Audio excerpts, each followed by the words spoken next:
Hey, this is Elise, and welcome to my podcast.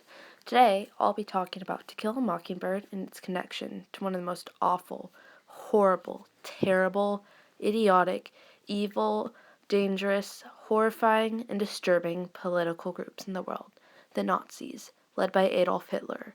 I'll be comparing their horrendous treatment of the Jews in Germany to the treatment of the blacks in the South, like in the book. First, let me give a little backstory on To Kill a Mockingbird. The book takes place in the 1930s in a small town in Alabama. It is from the point of view of a young girl named Scout and follows her life experiences as she grows up. One important event that transpires in the book is the trial of a black man named Tom Robinson, who is defended by Scout's father after Tom is accused of raping a white woman. Though there is no evidence at all proving his guilt, the verdict remains guilty just because of the color of his skin. This type of racism occurred again and again in the South, and it was present throughout it in this time period. It is similar to the religious persecution of the Jews in Europe by Hitler and the Nazis during the same time. But before I get to that connection, I'm going to interview renowned historian Gertrude Granger, who's going to tell us a bit about Adolf Hitler and the Nazis and how they became responsible for the religious genocide of millions of Jews in Germany. Welcome, Gertrude. Hello, Elise. Well, let's get started with a simple question. Who are the Nazis? Well, the Nazis were the political party governing over Germany from the start to end of World War II, led by Adolf Hitler. What were the conditions in Germany leading to the start of the Nazi Party? Well, after their loss in World War I, Germany was in chaos, and the fact that the U.S. was suffering from the Great Depression did not make life in Europe any easier. People were unemployed, living in poverty, and were looking for a solution, willing to listen to anyone. Hitler took this opportunity to start the Nazi Party, which reflected his radical beliefs and philosophies that were shared by a number of other Germans. And what were these beliefs and philosophies? Two of their main beliefs were nationalism and anti-Semitism.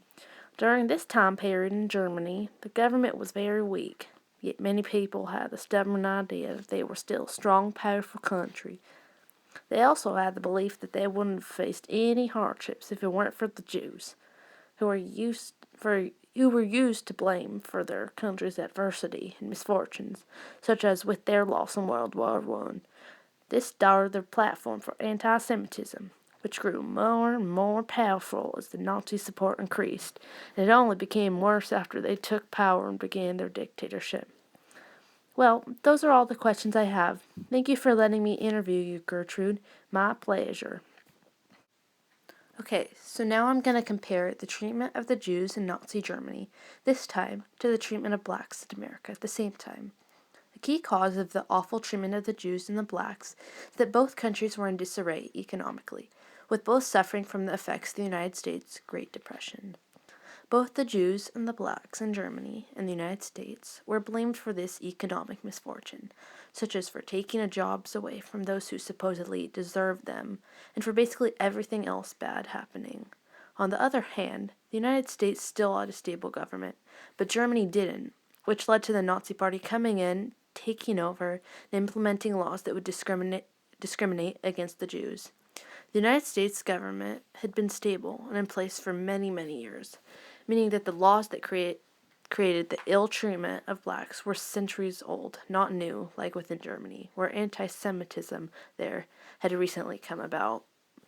Also, certain sets of laws in both countries that restricted rights to Jews and blacks were somewhat similar, especially with the Jim Crow and Nuremberg laws.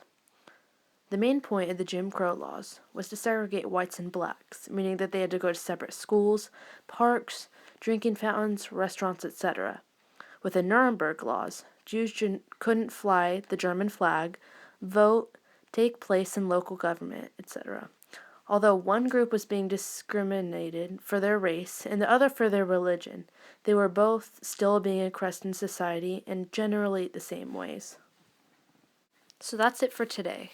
If you haven't already, I hope you read To Kill a Mockingbird so that you can really see these examples of racism and discrimination that have occurred in the past and still today, to also really understand and grasp the fact that we can't let this keep going on. What the Nazis did to the Jews was horrible, and what Americans did to blacks was as well. We need these events that happened in the past to be reminders of what we must never let occur again. Bye.